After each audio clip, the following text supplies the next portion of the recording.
গুৰুজনাই ধুনীয়াকে সকলো আমাৰ মনৰ সংশয় প্ৰশ্নৰ উত্তৰবিলাক ইয়াত দি দিলে।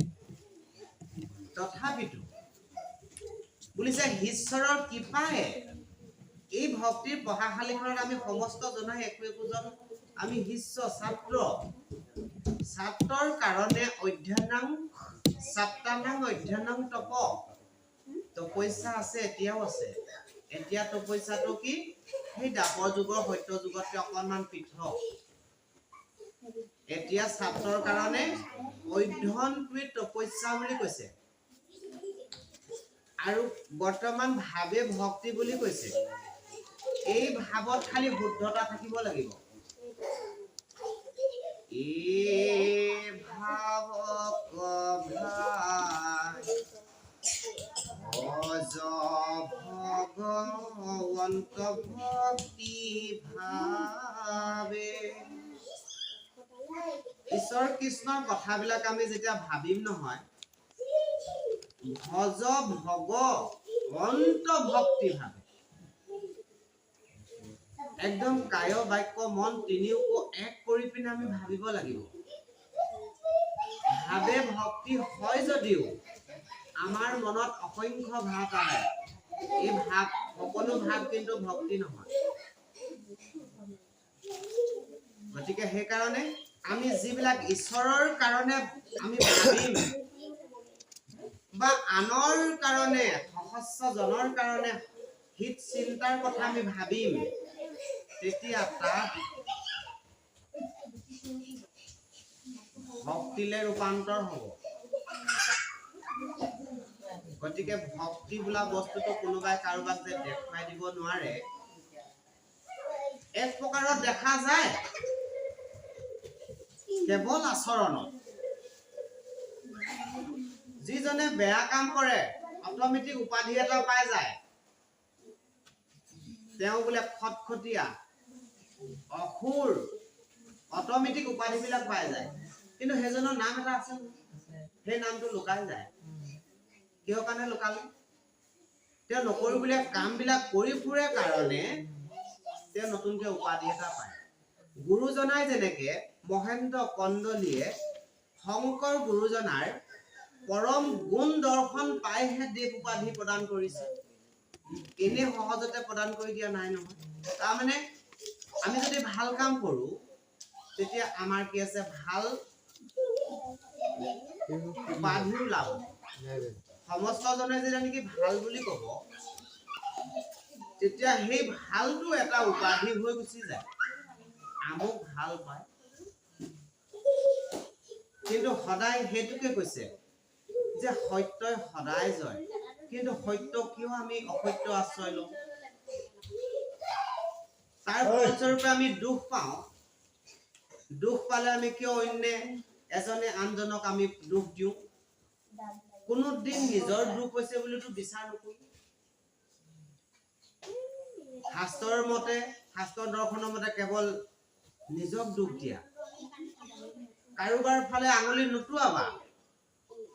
আৰু আঙুলি টুৱাই দিলে, যদি কেনেবাকে তোমাৰ আঙুলিটো বোলে উঠি গ'ল, হাতখন উঠি গ'ল, তুমি নিজক নিজে চিন্তা কৰি নোচোৱা কেলে?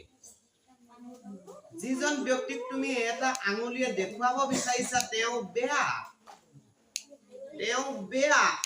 বেয়া, কিন্তু নিজৰ তোমাৰ হাতখনে কৈ দিলে যে তিনটা আঙুলি নিজৰ ফালে থাকে। তাৰমানে কি? সেইজন যদি এগুণ বেয়া, মই তিনিগুণ বেয়া, কেলে মোৰ নিজৰ হাতখনে কৈ দিলে দেখোন। সেইকাৰণে আঙুলি নুটুৱাবা। ভক্তি মাৰ্গৰ দৰ্শনটো হৈ গ'ল আত্মবিশ্লেষণ। কেৱল আমাৰ কেৱল কি আছে, মই দুৰাচাৰ বুলি ক'বলৈ টান পাওঁ, আৰু একদম উদ্ধ বাহু কৰি আমি তই দুৰাচাৰ বুলি ক'বৰ কাৰণে জপিয়াই ফুৰো।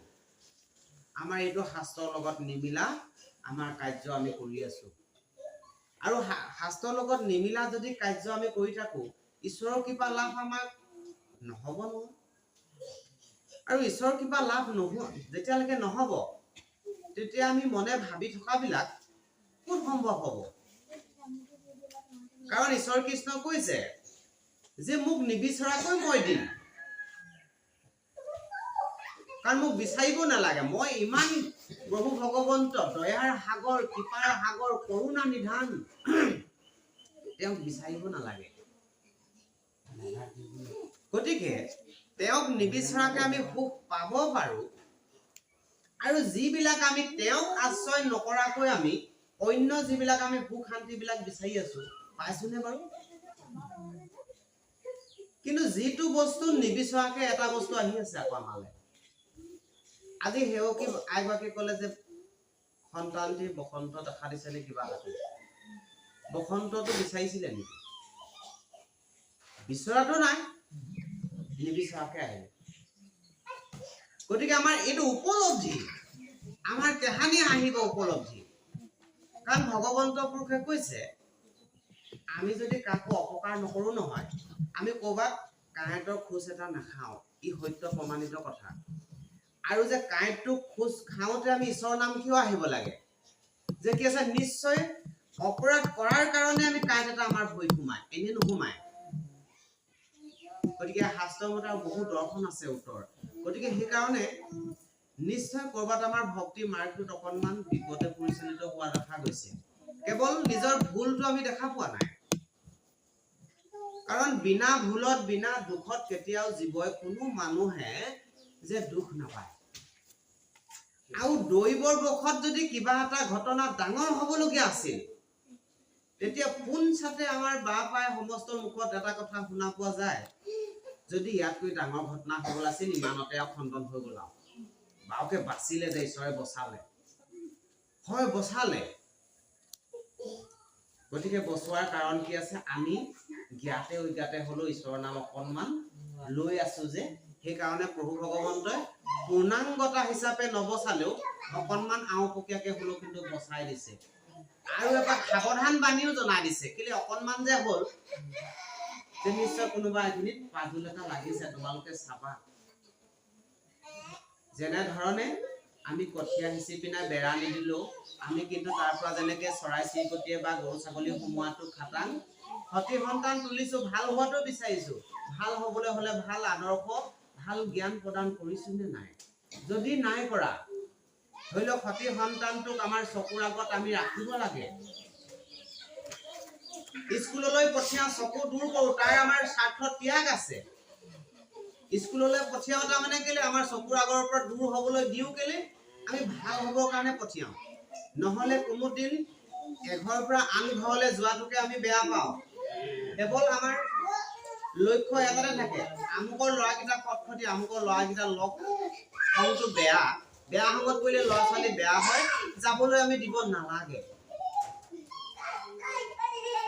গতিকে সেইকাৰণে আগতীয়াকে সমাজ যদি ভাল হ'বলৈ হলে পৰিৱেশ ভাল হ'বলৈ হলে তেতিয়া কি আছে আমাৰ আপোনা আপুনি নিজ নিজ গৃহবিলাক ঠিক কৰি ল'ব লাগিব আৰু নিজৰ গৃহত এখন গৃহত 5জনীয়া যদি পৰিয়াল আছে 5জনীয়া পৰিয়াল ভাল হোৱাৰ লগত আগতে নিজৰ এই গৃহখন ঠিক কৰি ল'ব লাগিব নিজৰ গৃহখন তাৰমানে শৰীৰটো এই শৰীৰটোত মংগলময় আচৰণবিলাক যোগ কৰি পিনাই সৰ্বপ্ৰথম কি আছে তাৰ 5 মুহূৰ্তত আমি যে মংগলময় আচৰণ যোগ কৰিম তাৰ কি আছে উঠি অহা প্ৰজন্মই অট'মেটিক অনুসৰণ কৰিব দেখা দেখি লৈ ল'ব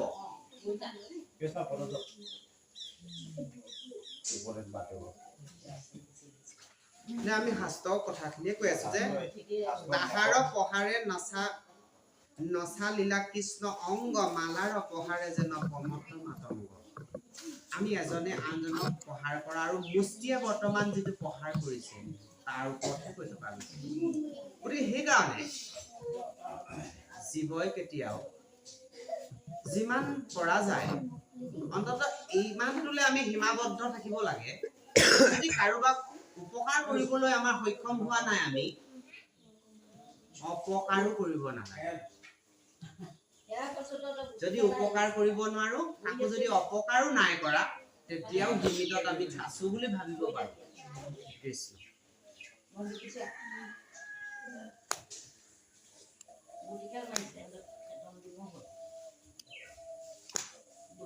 এৰা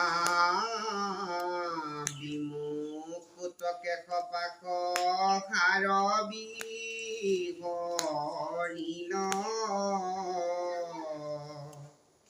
যেন ইন্দ্ৰধ্বজ গোট মাটিত পৰিল মাৰিলে কৰাম কমুষ্টিকে মুঠি ধৰি তাৰ পহাৰক বলু কটাই খুন কৰি সামান্য যেতিয়া শক্তিয়ে প্ৰকাণ্ড শক্তিক প্ৰহাৰ কৰিব প্ৰকাণ্ড শক্তিয়ে অনুভৱ নকৰে প্ৰকাণ্ড শক্তিয়ে সেই শক্তিক সামান্য শক্তিৰহে অনুভৱ কৰিব বৰ্তমান মুষ্টিয়ে এতিয়া বলৰামকো বুলিছে এক মুষ্টি প্ৰহাৰ কৰিছে আৰু দুইখন হাতে কৰিছে কিন্তু বলৰামে কটাক্ষও নকৰিলে কেৰেপো নকৰিলে বুলি কৈছে তাৰমানে কি যেনেকৈ ভগৱন্ত পুৰুষে কেৱল সৰ্বশক্তিমান ভগৱন্ত পুৰুষ শক্তিমান হয় এতিয়া কাৰ কথা ক'লে বলৰামৰ কথা ক'লে যি ভগৱন্ত পুৰুষৰ লগত থাকিব সিও সৰ্বশক্তিমান ভগৱন্ত বলৰাম বৰ্তমান যি আছে বলৰাম যিটো অনন্ত শেষ নাগৰ ওপৰত শয়ন কৰি থাকে সেই হল বলৰাম বৰ্তমান দাপৰ যুগত তেতাৰ যুগত লক্ষ্মণ ৰূপেৰে অৱতৰণ কৰিছিল লক্ষ্মণ ৰূপেৰে অৱতৰণ কৰাৰ পাছত কি আছে ভাতৃ ডাঙৰ হৈ আছিল তেতিয়া ৰামচন্দ্ৰ ডাঙৰ এতিয়া ডাঙৰক কনিষ্ঠ উপদেশ দিব নোৱাৰে তেতিয়া বহুত দুখো পাইছিল তেতিয়াই কৃপা কৰিছিল ৰামচন্দ্ৰক প্ৰভু কৃপা কৰিছিল কিন্তু আকৌ যদি ধৰাধামলে বিদিত হ'ব লগা হয় তেনেবাকৈ কিন্তু তুমি এইবাৰ মোক ডাঙৰ কৰি দিব লাগিব তাৰ কাৰণে তেতাৰ যুগত কি আছে সেই শেষনাগেই লক্ষ্মণ তেতিয়া সৰু হৈ আছিল ভাতৃ আৰু এতিয়া কি আছে ককাই ঈশ্বৰে কি আছে কিমান ভকতৰ মনোবাঞ্ছা পূৰ্ণ কৰে আৰু তাৰ কাৰণে বলৰাম ভগৱন্ত পুৰুষৰ অহনিশে থাকে কাৰণে তেওঁ সৰ্বশক্তিমান মুষ্টি পহাৰত বুলিছে কেৰেপো নকৰিলে আজি